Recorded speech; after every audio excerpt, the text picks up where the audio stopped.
भगवान की कथा सुनने से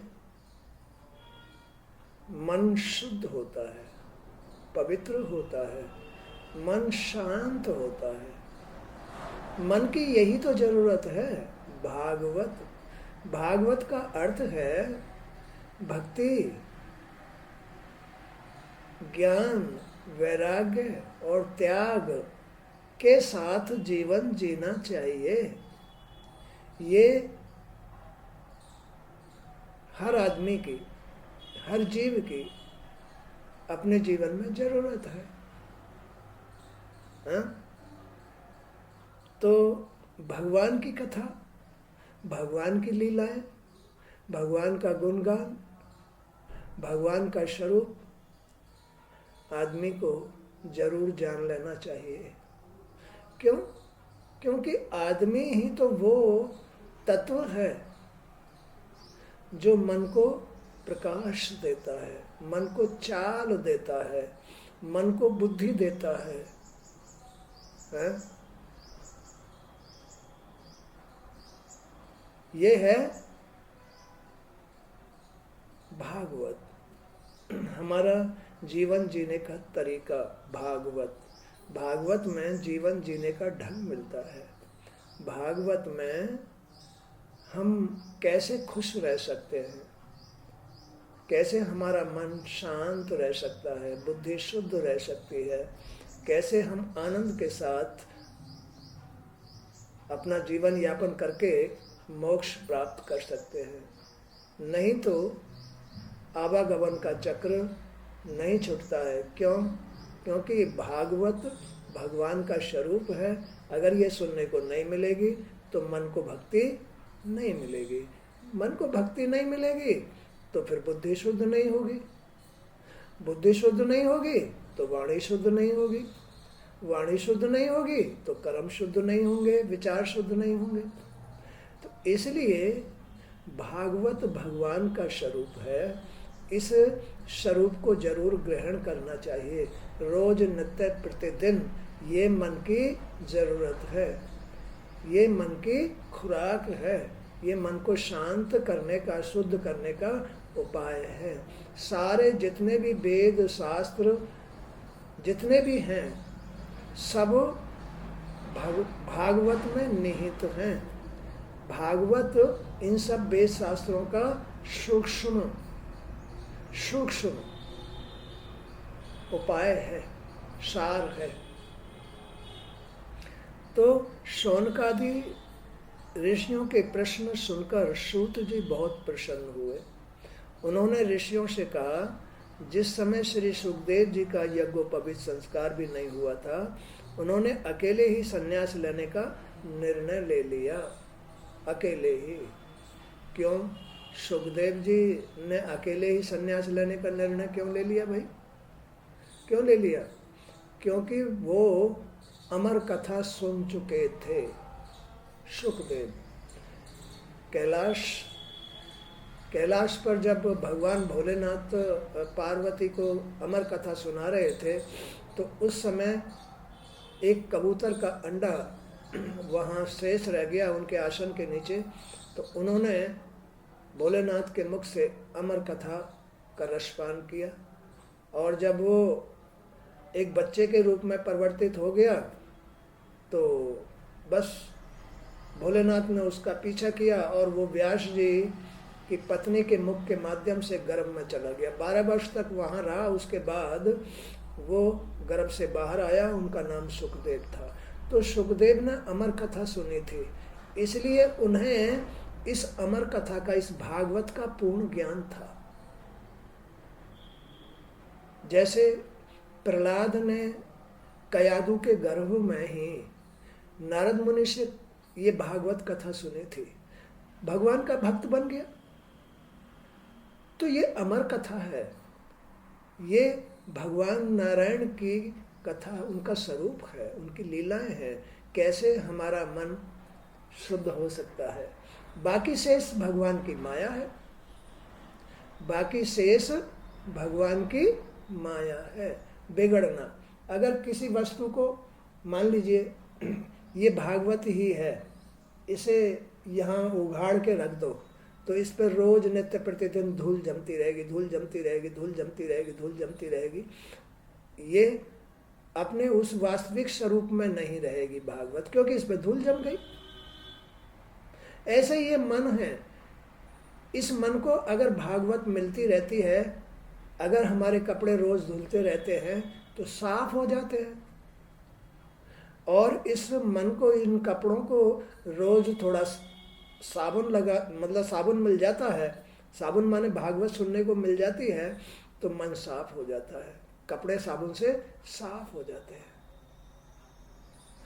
धूल धूल नहीं जमती है। तो सुखदेव ने अकेले ही सन्यास लेने का निर्णय ले लिया। सन्यास का मतलब क्या है?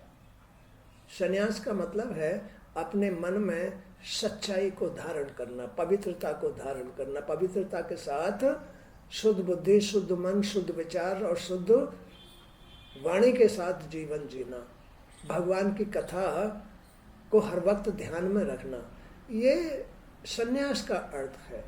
सन्यास का अर्थ ये नहीं है कि गृहस्थी की तरह रहो, मकान बना के रहो, आश्रम बना के रहो। सन्यास का ये अर्थ नहीं है।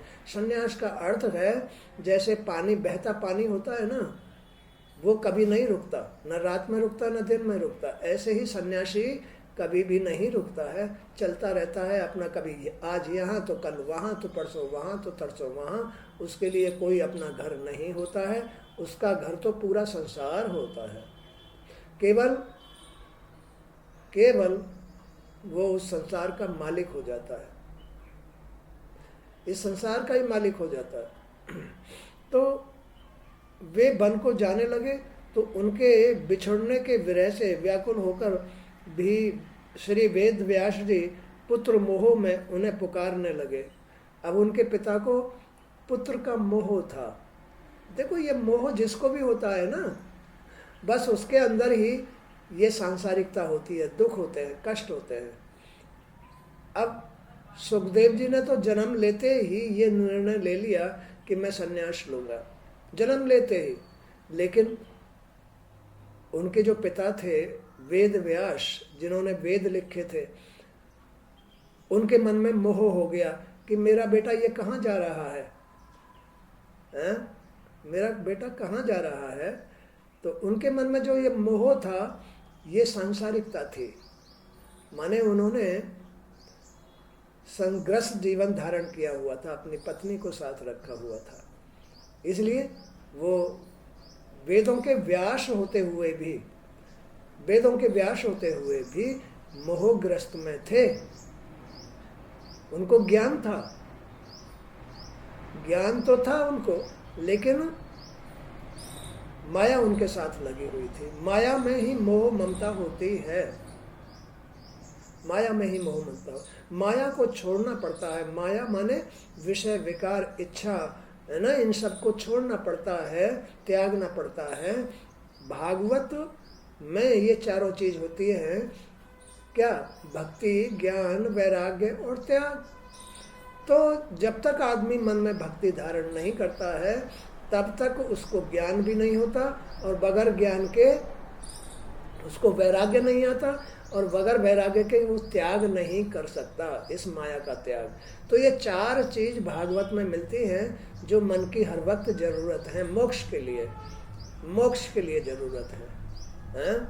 तो त्याग से ही ये माया दूर होती है, त्याग से। उन सब के अधिकारी तुम ही हो, मैं हूं, तू है, कोई भी है।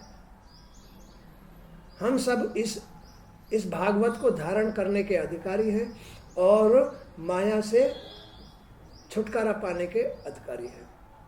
तो जब तक हम माया से छुटकारा नहीं पाएंगे तो ये भागवत हमको नहीं मिलेगी, भागवत हमको नहीं मिलेगी, भगवान की कृपा हमको नहीं मिलेगी। सब कुछ हमारे अंदर से ही पैदा हो रहा है, मुझ में से और मेरे मन में से। दो जगह से पैदा हो रहा है, मेरे मन में से और मुझ में से। मेरा जो बंधन लग रहा है वो मन से लग रहा है, क्योंकि मन माया भी है। जब तक ये माया भी मन माया से मुक्त नहीं होता है ना, तब तक मैं इससे मुक्त नहीं हो सकता। जब तक मैं माया के बंधन में बंधा हुआ हूँ। माया का बंधन कहाँ बनता है? मन में। मन में माया भी बंधन जब तक रहेगा तब तक आदमी इस माया के बंधन से मुक्त नहीं होगा। इसलिए मन की जरूरत है। ये भागवत यानी मन की पवित्रता की जरूरत है। मन की पवित्रता तब आएगी जब त्याग होगा, ज्ञान होगा, वैराग्य होगा, और ये सब जब आएंगे जब भक्ति होगी। तो भक्ति से ज्ञान, वैराग्य, त्याग आता है, तब आदमी का बंधन माया से कटता है, तब वो आदमी मोक्ष का अधिकारी बनता है।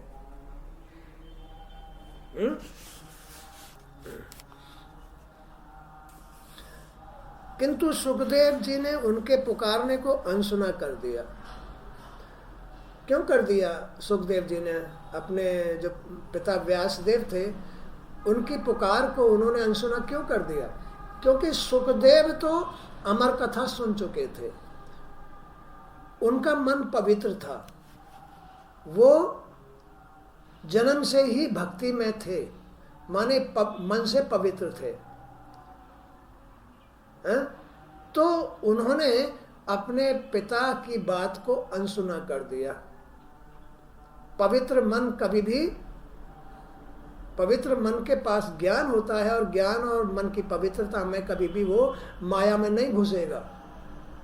माया में तो आदमी अज्ञानता में घुसता है, इस संसार में तो आदमी लाचार होकर के घुसता है, इस संसार में तो आदमी मजबूर होकर के विषय विकार धारण करता है, मजबूर होकर के। कहाँ जाऊं, किसके घर रहूं, उसका कोई ठिकाना नहीं होता। और स्त्री जन्म से ही माया भी होती है, यही प्रकृति है, यही माया है स्त्री। क्यों?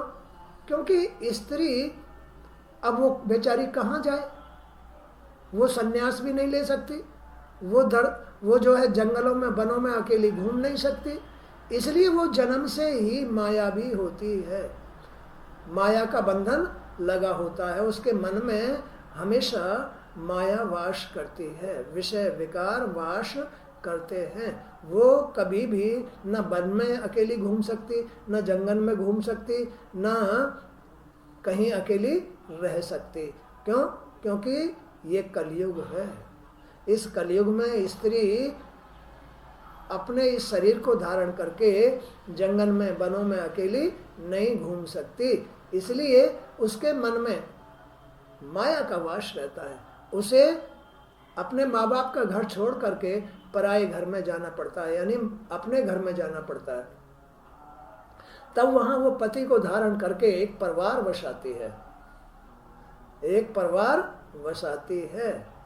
अब भगवान ने भी तो ये इतना बड़ा संसार बसाया है, केवल स्त्री के कारण ही बसाया है कि स्त्री अकेली कहाँ घूमेगी, है? तो उसने ये एक सिस्टम बनाया है इस संसार में, संसार को बढ़ाने का, कि स्त्री एक अपने पति के साथ एक गृहस्थी मतलब जो है बनाती है, और उस गृहस्थी में वो माया को धारण करके, विषय विकारों को धारण करके एक गृहस्थी का निर्माण, बेटे बेटी का निर्माण कर लेती है। और बस इस तरह से ये पूरा संसार इतना बड़ा हो गया है। अब सबको अपने खाने पीने, पेट भरने के लिए कर्म तो करना ही पड़ेगा, इसलिए गृहस्थियों के लिए कर्म प्रधान बताया गया है। संतों के लिए, महापुरुषों के लिए या योगियों के लिए, जो सन्यासी लोग हैं उनके लिए कोई कर्म नहीं है, भगवान के लिए कोई कर्म नहीं है।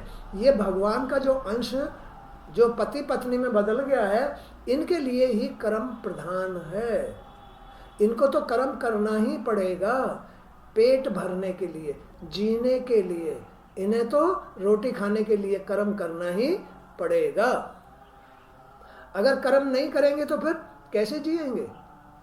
क्योंकि वो माया भी है, क्योंकि वो गृहस्थी है, क्योंकि वो सांसारिक है। उनके पास योग का सिस्टम नहीं, ध्यान का सिस्टम नहीं, उनके पास कोई भक्ति नहीं, ज्ञान नहीं, वैराग्य नहीं, त्याग नहीं। वो तो इच्छाओं में परिवर्तित है। वो तो अज्ञानता में परिवर्तित हैं, वो तो सांसारिकता में परिवर्तित हैं, वो तो गृहस्थ में बेटी बेटों के साथ रहते हैं, माँ बाप के साथ रहते हैं। तो इसलिए वो ये सब कुछ नहीं कर सकते हैं, है ना, कर्म नहीं छोड़ सकते।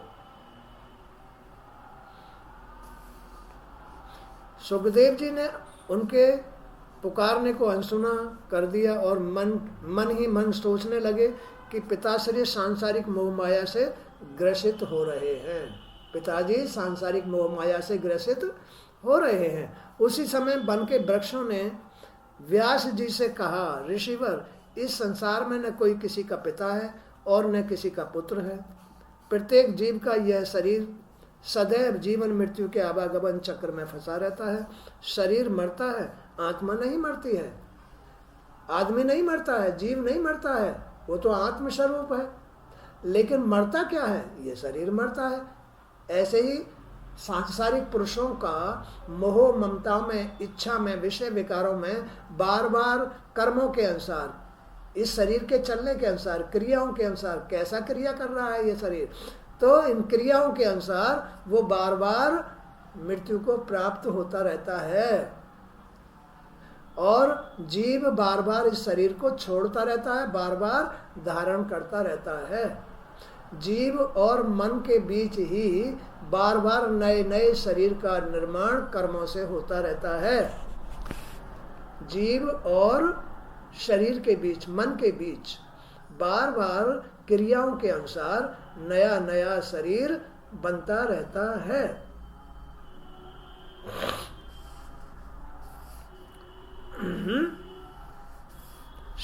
शरीर मरता है, आत्मा नहीं मरती है। आपको श्री सुखदेव जी के भक्ति मार्ग में व्यवधान उपस्थित नहीं करना चाहिए। आपको सुखदेव जी के रास्ते में बाधा नहीं डालनी चाहिए। इन्होंने जो ये रास्ता अपनाया हुआ है, ये संसार से उत्तम रास्ता है, ये सांसारिक रास्ता नहीं है। जैसे कि तुमने इस मोह माया का रास्ता अपनाया हुआ है, स्त्री के साथ जीवन व्यतीत कर रहे हो, ये वो रास्ता नहीं है। ये अकेले हैं। इनके लिए इस रास्ते में ना कोई किसी की माँ होती है, ना कोई किसी का बाप होता है। इस रास्ते में जो चलता है ना, माँ बाप का मोह का रिश्ता तो केवल सांसारिक पुरुषों के साथ होता है। उनको अपने बेटे की, बेटी की इन बातों का ध्यान आता है, वो दुखी होते हैं। लेकिन ऐसे सुखदेव जैसे जो लोग होते हैं, संत होते हैं, सन्यासी होते हैं, उन्हें कोई सांसारिक दुख, मोह माया, इच्छा नहीं सताती है। यह सुनकर व्यास जी को संतोष हुआ कि अच्छा ये बात है, और वे वापस लौटने लगे। परंतु फिर न जाने क्या सोचकर वे वन में सुखदेव जी के पीछे पीछे चलने लगे। फिर चलने लगे क्योंकि माया पीछा नहीं छोड़ रही थी।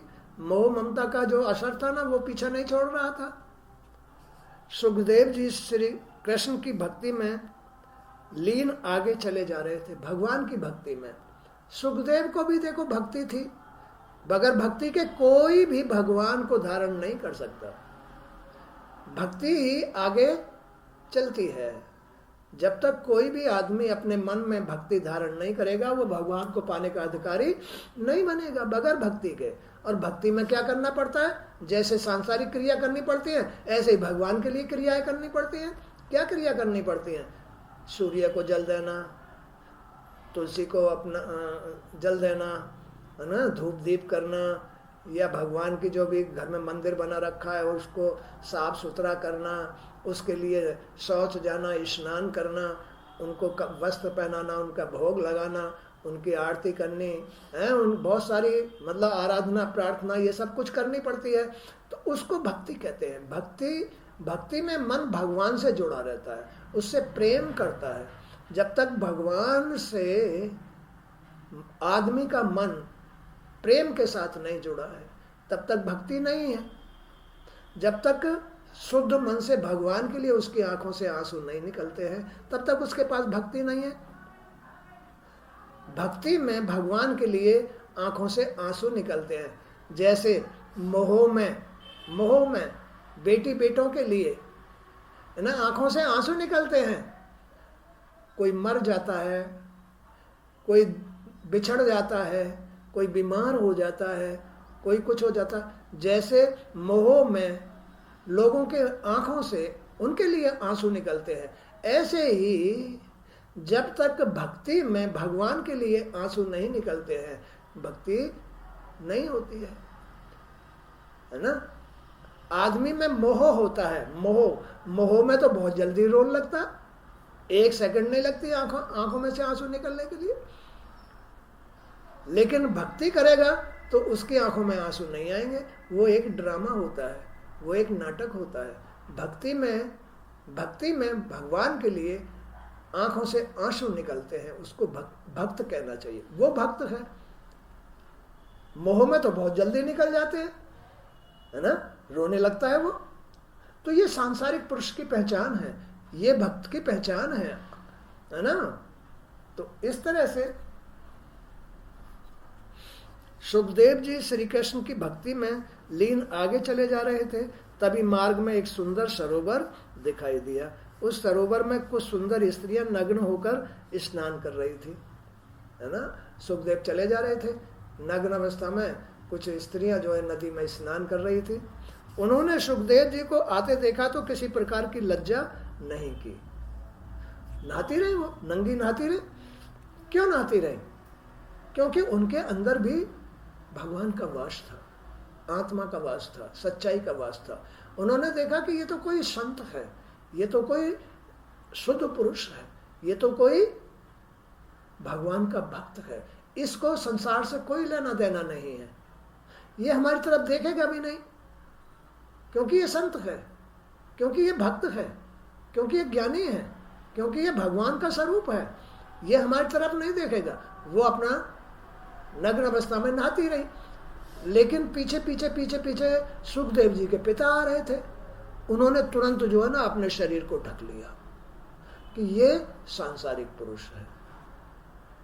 तो स्त्रियां लज्जा जो करती हैं वो इस सांसारिकता के लिए करती हैं, इसलिए करती हैं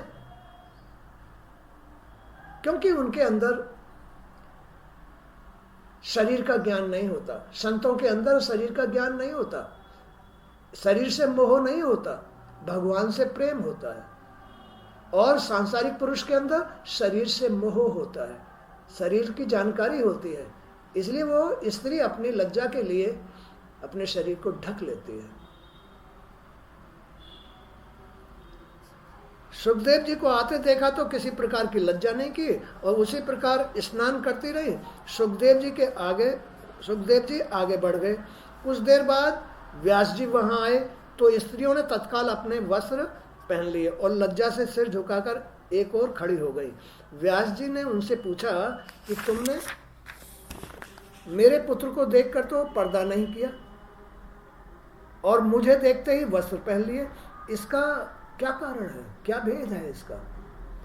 उन स्त्रियों ने कहा, ऋषिवर आपको स्त्री पुरुष का ज्ञान है, आपको स्त्री और पुरुष का भेद पता है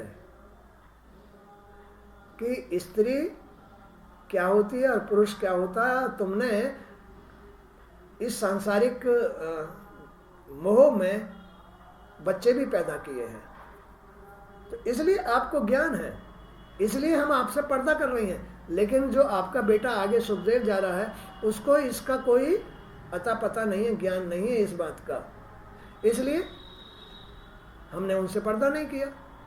एक माँ होती है, माँ जब बच्चे को जन्म देती है तो उस बच्चे से कोई पर्दा नहीं करती है। क्यों नहीं करती है? कि इसको अभी कोई ज्ञान नहीं है, और जब वो बड़ा हो जाता है तब उससे पर्दा करनी शुरू कर देती है, लाज करनी शुरू कर देती है कि इसको शरीर का ज्ञान हो गया है।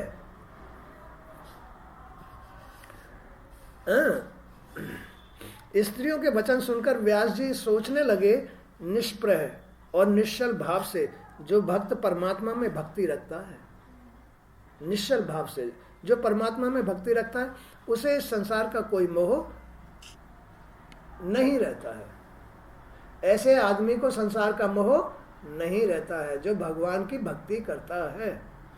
मेरा पुत्र निश्चय ही परमात्मा का भक्त है। अब उनकी समझ में आई ये बात कि ये क्यों मतलब जो है घर छोड़ के जा रहा है, या इन स्त्रियों ने इससे क्यों पर्दा नहीं किया, मुझसे क्यों पर्दा किया है? तो व्यास जी को इसके विषय में पता चल गया, उनको ज्ञान हो गया कि ये वास्तव में निश्चय ही भगवान का भक्त है। भविष्य में यह लोक हित में ही अपना जीवन व्यतीत करेगा और लोगों का कल्याण करेगा। ऐसा आदमी ही भक्ति के साथ जीवन यापन करता है, और जो भक्त होता है, भगवान का भक्त होता है, वो लोगों का कल्याण करने के लिए भागवत, भगवान की कथा लीला सुनाया करता है। उससे ही लोगों का कल्याण होता है। जो भागवत से ही लोगों का कल्याण होता है। जो दूसरों को भागवत, भगवान की कथा सुनाता है, उससे ही लोगों के मन पवित्र होते हैं और जीव का सांसारिक मोह से छुटकारा होता है, तो कल्याण हो जाता है। तो व्यास जी को इस बात का ज्ञान हो गया कि ये निश्चय ही अपना भी कल्याण करेगा और संसार का भी कल्याण करेगा। इसकी प्रशंसा भविष्य में यह लोक हित में ही अपना जीवन यापन करके लोगों का कल्याण करेगा। तभी तो इन स्त्रियों ने मेरी नहीं, इसकी प्रशंसा की है। ऐसा विचार कर वे वापस लौट गए। जब व्यास जी को इस बात का ज्ञान हो गया, संतोष हो गया, तब वो वापस लौट के आ गए। मनुष्यों के लिए सर्वश्रेष्ठ धर्म यही वही है। हर मनुष्य के लिए सर्वश्रेष्ठ धर्म क्या है? जिससे भगवान श्री कृष्ण में भक्ति भाव उत्पन्न होता हो, वही कर्म, वही धर्म है। भगवान से विमुख भाव से कभी कर्म नहीं करना चाहिए। स्त्री को या पुरुष को अपने लाज के साथ रहना चाहिए, नियम धर्म के साथ रहना चाहिए, उसे शुद्ध मन से रहना चाहिए, नहीं तो उसके पास भक्ति नहीं आएगी। जो भगवान के भाव से नहीं जी रहा है, सांसारिक भाव से जी रहा है, तो भक्ति तो भगवान के भाव में आती है। बस वही आदमी कल्याणकारी होता है, वही आदमी मोक्ष को प्राप्त होता है।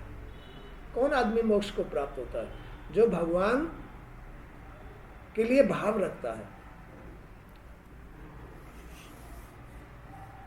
जिसमें किसी लौकिक पदार्थ की कामना नहीं होती है। लौकिक माने सांसारिक पदार्थों की, वस्तुओं की जरूरत नहीं होती है। धन की, संपत्ति की, कपड़े की, या मतलब खाने पीने की भी लालसा जिसमें नहीं होती है, विषय विकारों की। जिसके मन में ये लालसा नहीं होगी, वही भगवान का भक्त है। वृंदावन में लोग बात क्यों जाते हैं? वहाँ भक्ति है। वहाँ बस देश से विदेशों से बहुत सारे लोग वहाँ ऐसे ही मन से भक्ति करते हैं, तो वो मोक्ष हो जाते हैं। वृंदावन में लोग मोक्ष क्यों हो जाते हैं? क्योंकि वहाँ रहने वाले, आने वाले तीर्थ है, वो तीर्थ धाम है। वहाँ लोग मन में पवित्रता धारण करके रहते हैं, जिससे कि वो मोक्ष हो जाते हैं। कौन मोक्ष?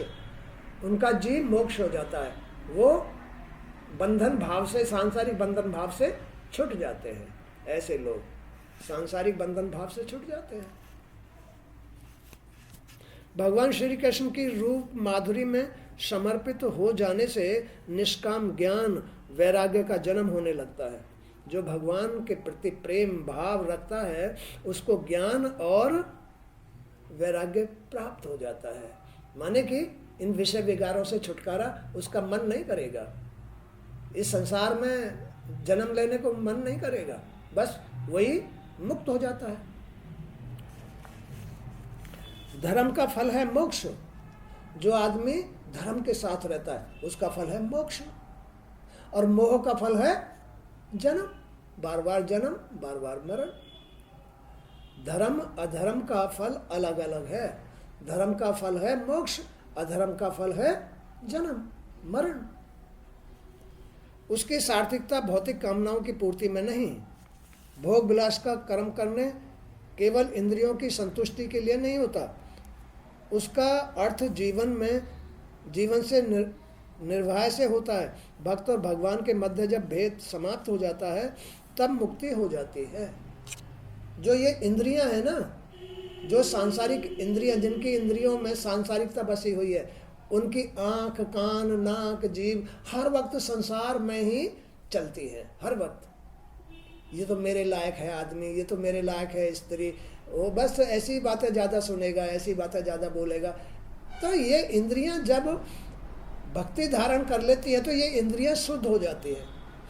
इनका ही शुद्ध अशुद्ध होना जन्म मरण है या मुक्ति है। जिनकी इंद्रियां शुद्ध हो गई मुक्त हो गया, जिनकी इंद्रियां अशुद्ध रही बस जन्म मरण होता रहा। तो इन इंद्रियों का खेल है। इन इंद्रियों से ही ये मन पवित्र और अपवित्र रहता है, धर्म और अधर्म में रहता है। तो जिसका मन भगवान के प्रति प्रेम भाव रखता है, उसकी आंख, कान, नाक, मुंह, त्वचा, है ना, कर्मेंद्रिय आदि ये सब पवित्र हो जाती है, संसार से मुक्त हो गया। और जिसका मन अभी संसार में है, उसकी ये ज्ञानेंद्रिय और कर्मेंद्रिय संसार में लिप्त रहती हैं, जिसकी वजह से वो संसार में बार बार जन्म मरण के चक्कर में फंसा रहता है।